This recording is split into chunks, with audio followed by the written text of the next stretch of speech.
Now, on 105.9 FM and streaming worldwide on the WMAL app, O'Connor and Company.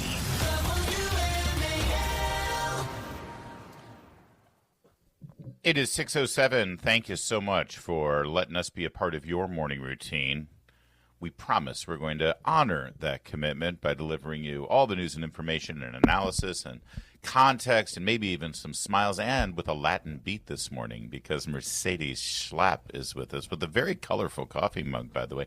I thought you just drank that Cuban coffee in the little shot glasses. The Café Bustelo, the Cuban coffee with lots of sugar. No, Too much sugar. I love like it, but syrup, I just can't. That stuff. I like the cortadito, so I do the little bit of milk with the espresso coffee steamed. It's so good, but I kind of feel like I have to be in Miami to have it. So let's go. I'm ready. Let's go to Miami.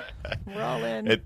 It's 7:05. We'll talk to David Bozell, the new president of Media Research Center. Congratulations to David. 7:35. South African-born Breitbart editor Joel Pollak on yesterday's extraordinary meeting at the Oval Office. 8:05. Our friend K.T. McFarland, and then 8:35. Congresswoman Kat Cammack. Very excited about that. All right. So the latest on Joe Biden. Where to begin? According to the Washington Post, Jill Biden is now being accused of elder abuse by none other than Washington Post columnist and what's the dilettante? Socialite. She's a socialite. Yeah, socialite. They know her. She was I believe Jack Quinn's.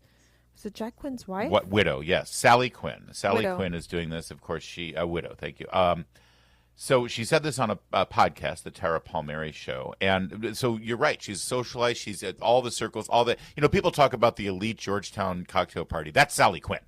That's who she is. Always That's not has us, been by the decades. way, Larry. Not us. We're Annapolis, Alexandria social circles. Mercy and I'll we have like a party at the Schlapp house, which is a fine house, by the way. Don't get me wrong. But then, after all of the, clinking of glasses and stuff and everyone leaves, we have, Papa John's. We order pizza. We do. We sit around the kitchen, order pizza with paper chips. towels. Yeah, that's how that's how we roll. All right, so here's the thing that's so disingenuous about this. You cannot tell me that Sally Quinn is learning about Joe Biden's condition and Jill Biden's complacency and complicity in this by reading Jake Tapper's book. She's the Democrat elite of Democrat elites, Mercy. She knew exactly what was going on. Here she is talking about Jill. I do find it fascinating that the focus now is on Jill Biden and her power-hungry Lady Macbeth behavior. Here's cut 10. You wrote that letter to Jill. Yeah, I did. Around the time of the debate. Well, I felt sorry for Joe Biden because I didn't think she was protecting him. She wasn't protecting him from himself. And after that hideous debate, right after the debate, they're in the spin room and she got his hand up and they're victory, we won, it was great. And the next day he's off in North Carolina and making a victory speech. I thought, what were they watching? I thought it was just elder abuse, really, what they were putting him through. Yeah. Do you think that she's going to suffer any repercussions here? I know that people were talking a big Jill game, Biden? Yeah. No. I do have to say, though, even I read that the Biden White House staffers were shocked by the announcement of this latest diagnosis. They just can't believe that he didn't have prostate cancer beforehand, especially with such an aggressive cancer. But, I got to tell you, as a Democrat, I'd be so pissed off. If I were Kamala Harris, I'd be so pissed off because God only knows he should have stepped down early on, let Kamala run the country, which would have been a horrible idea. But the reality is he was so prideful, so power hungry, not only Joe Biden, but Jill Biden and the family, that they didn't do the right thing for the country. And they didn't do the right thing for the family either. I mean, when you think about it, he should have stepped down knowing what we were all seeing and what the media denied and what the Democrats denied, which was that he was mentally losing it. There was cognitive decline. It was very clear watching these videos, and we weren't even in the White House day in and day out.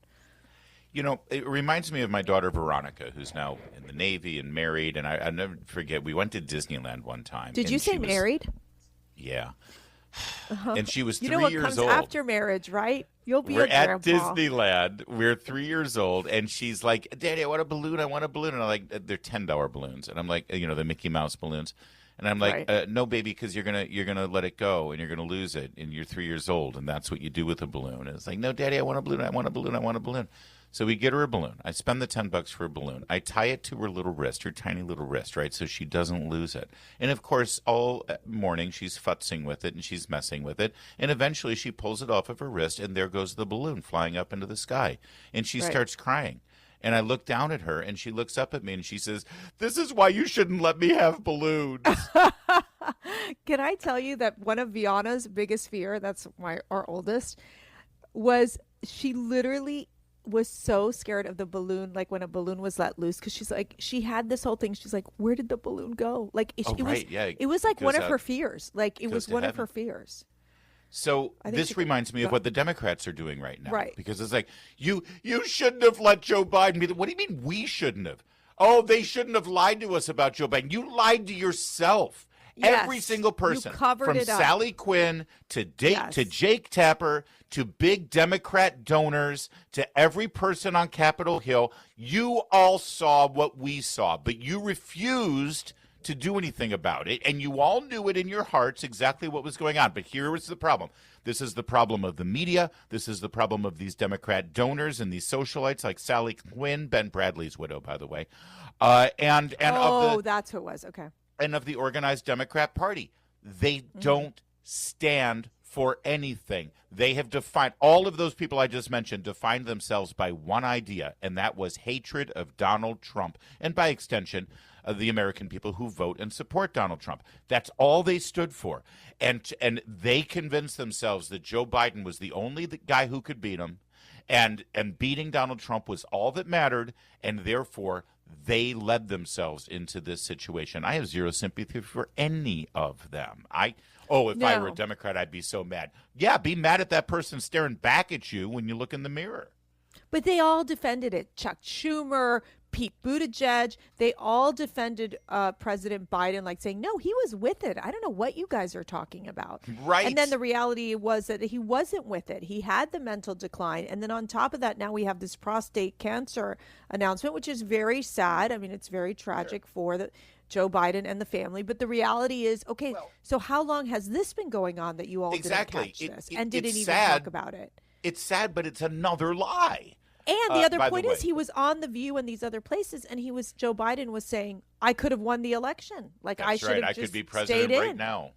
I know. For those of you who are, starting to get a little fatigued by this story because it's just the same old thing and nothing ever gets done, well, hold tight. Senator Ron Johnson has sent letters now to former Joe Biden cabinet members requesting that they appear before his subcommittee for an interview about his cognitive capabilities during the presidency, what they knew, when they knew it, and what they did to cover it up from the American people. This is criminal behavior. We, the people, deserve to have a functioning president. By the way, Jon Stewart's part of the problem as well. It's not like he didn't have eyes. It's not like he didn't have a platform. Jon Stewart went after Jake Tapper on his show the other night. It's a 10-minute monologue. You should watch the whole thing. But here's a little bit, cut 11. My upcoming book with 20th, that's Tuesday, Original Sin. That's coming out in 3 weeks. On May 20th, that's just 19 days away. In 1 week and 1 day. Coming out in just a few days. Comes out Tuesday. You will not believe what we found out.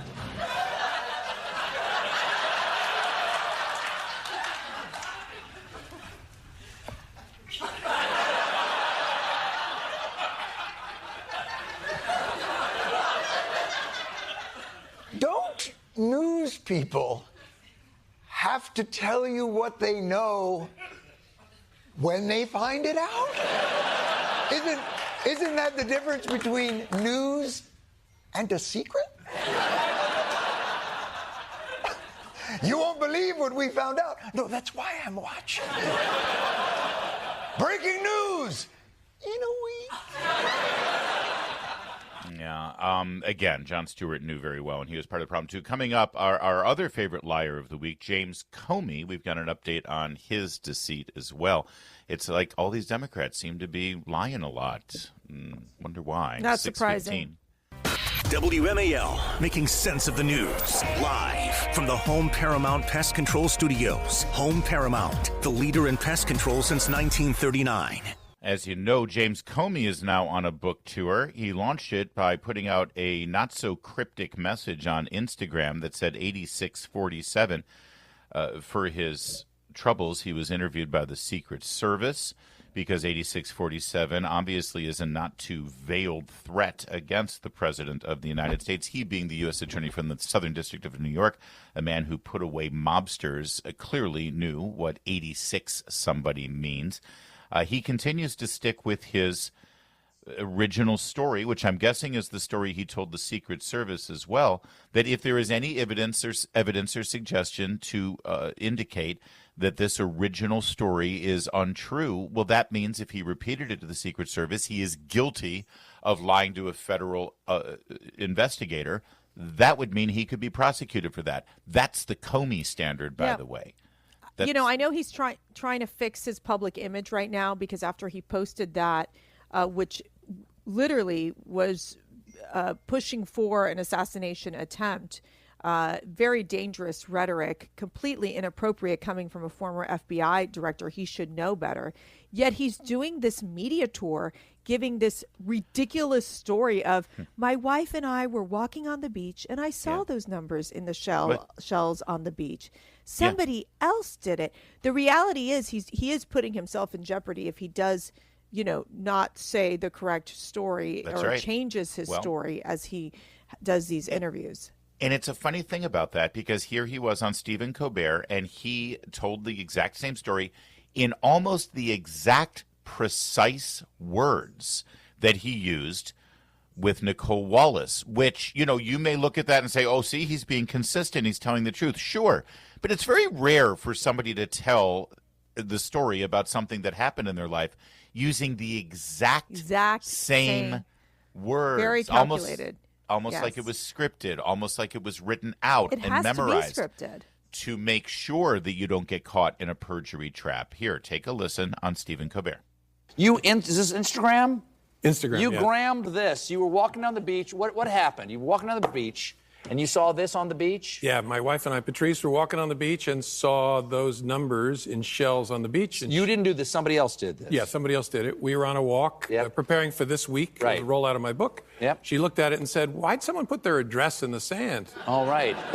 And then we stood at it, trying to figure out what it was. And she'd long been a server in restaurants. And she said, you know what I think it is? Yeah. I think it's a reference to restaurants when you would 86 something in a restaurant. Right, it's off the menu. Yeah. I said, no, I remember when I was a kid, you'd say 86 to get out of a place. This place stinks, let's 86 it. Right. I was a bartender. You would 86 a customer if they were getting drunk. Like, let's 86 them. Let's, like, give them a low-proof alcohol or something like that. Yeah. And so I said, I think it's a clever political message. And she said, you should take a picture of it. I said, sure. And then she said, you should Instagram that. And boom.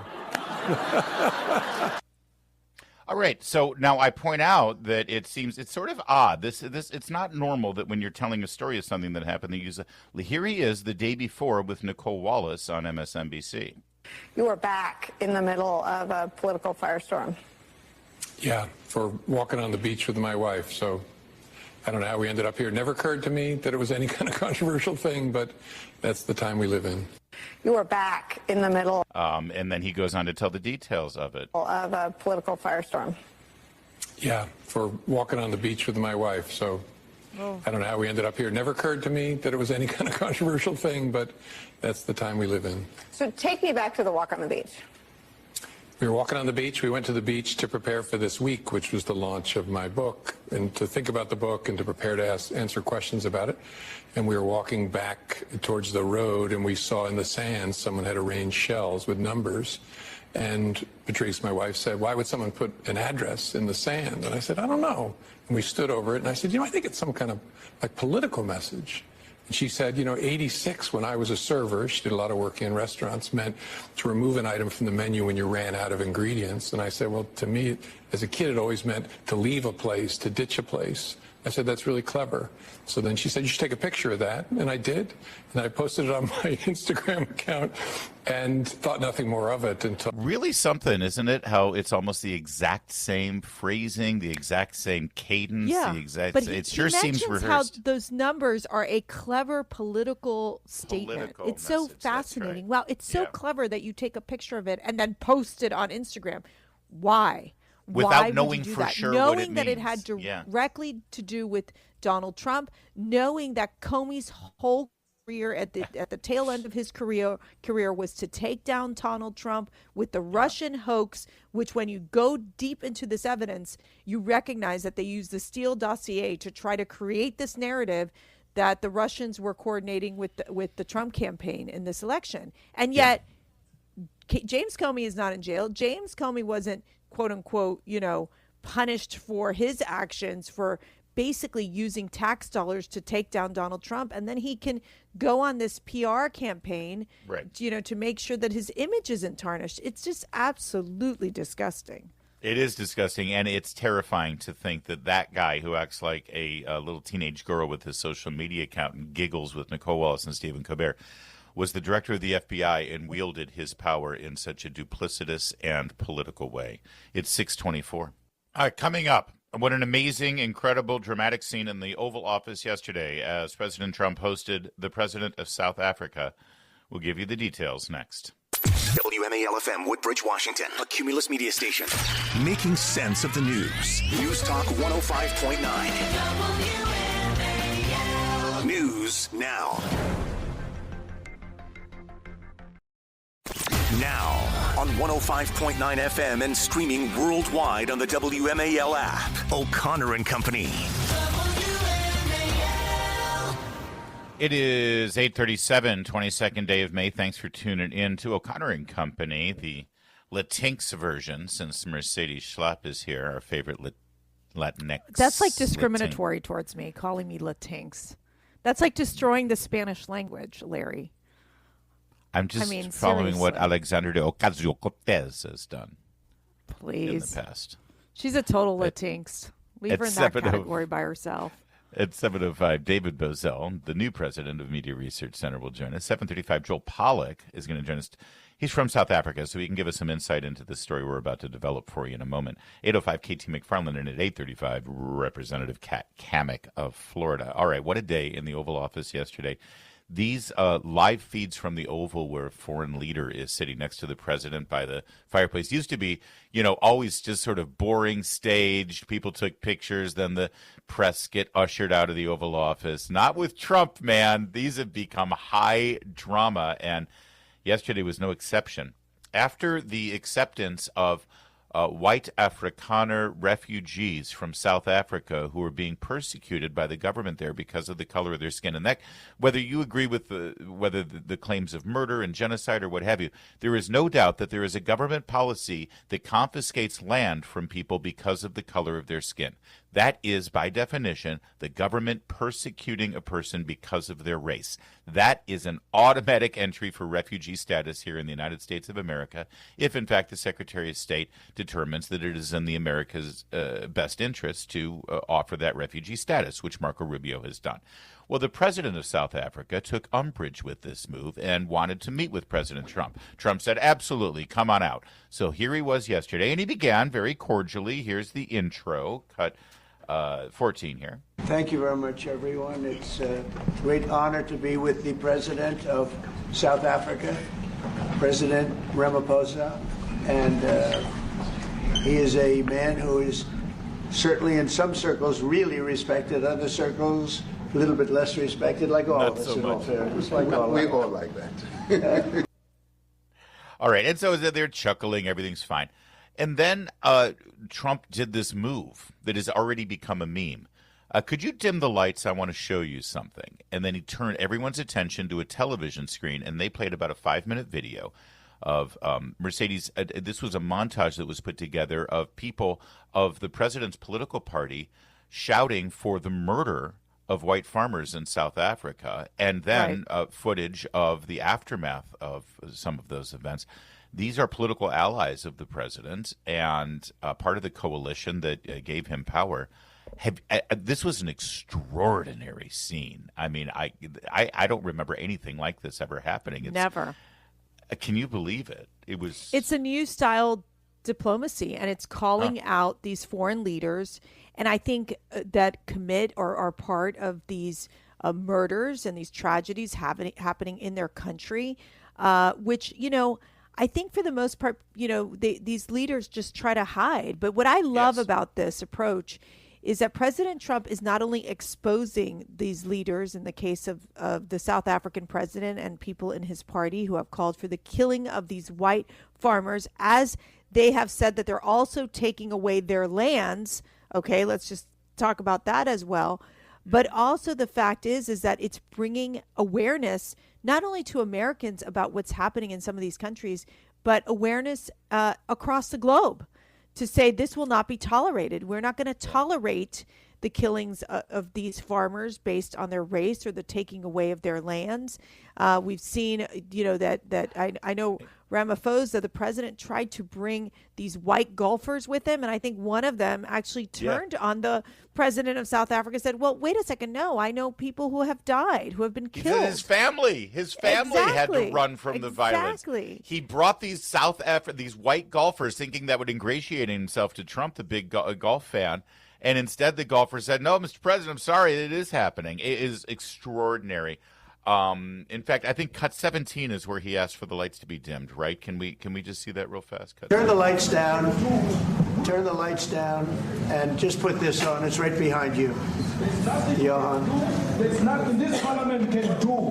With or without you, people are going to occupy land. So there you go. And then that video goes on for 5 minutes. Now, here's something extraordinary that happened, too.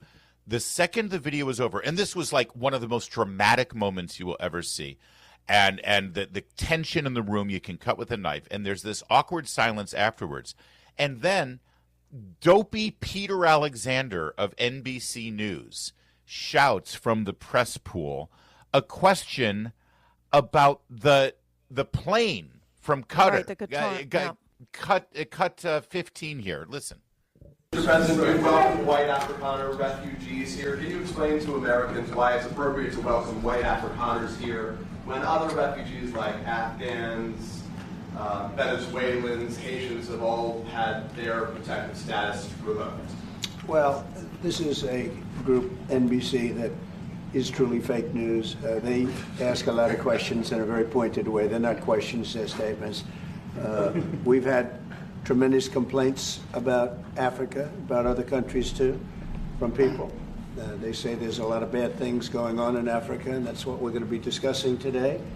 Okay. I'm sorry, that was the second question. The first question had to do with the plane from Qatar. I thought we had that already as well. I'm sorry. Then the South African president tried to tell Trump what was really going on here. Cut 16. Thank you, Mr. President. It will take President Trump listening to the voices of South Africans, some of whom are his good friends, like those who are here.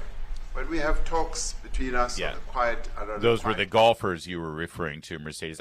We need to get through this. I mean, I don't know how we're expected to do 8 minutes of audio in 5 minutes here, but I'm doing my best. Trump 18, cut 18. Trump then grabs a stack of news articles about murdered white farmers. Cut 18. Now this is very bad. These are burial sites right here. Burial sites.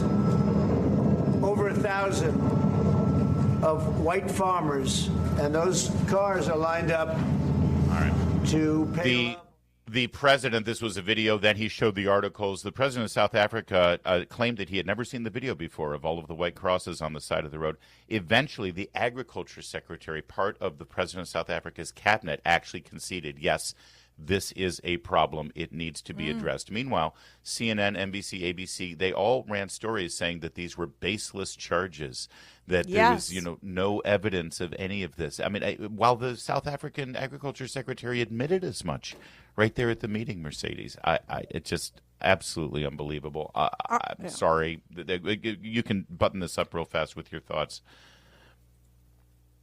Too many good clips here to cut. I have to show, because it just shows that Trump is taking, he is dominating in the foreign policy space, and he's basically holding these leaders accountable for the atrocities happening in their countries, and it's a welcome change. It really is. It was. Somebody played a clip of Biden welcoming the same South African president, and Biden told some meandering anecdote that probably isn't true about going and hanging with Nelson Mandela in the march or something stupid like that. Yeah, it is quite a change. Coming up at 7:35, Joel Pollak will join us. He's born in South Africa. It is. Oh, look at that. 6:45. Later this morning in the Chris Plante Show, the Chinese communists have condemned President Trump for his proposed missile defense system, and the Democrats are against it too. 9 a.m. on WMAL. Attorney General of New York Letitia James under fire for allegedly falsifying mortgage documents on a home in Virginia. She now has an excuse. She has an alibi. Here's cut 20. This investigation into me is nothing more than retribution. It's baseless. It has to do with the fact that on a power of attorney, I mistakenly indicated that I was a state of Virginia, but prior to that, I had indicated to the mortgage broker that, in fact, in bold cap letters, that I am not a resident of Virginia and never will be. And in the mortgage there you go, Mercedes. It's a mistake. It was just a mistake. It's funny. Oops. Yeah. How did she not know? How did they not pick it up? How did not the person who did the power of attorney didn't, confirm that, or they fixed it ahead of time? I mean, it's been several years, I believe. And it was definitely a mistake that she benefited from financially and personally. And by the way, I don't think she, as Attorney General, afforded Donald Trump that kind of grace and understanding. Goodness, absolutely not. Over his financial documents. Mm-hmm. Yeah. And I suggest to everyone just a little advice. If you're ever confronted with an attorney general or a district attorney like Letitia James, or maybe even the IRS, don't just look at the person and say, hey, it's a mistake. What the hell, dude? Leave me alone. It won't work out well for you, I promise. No. It's 6:52. Coming up, will the media ever learn?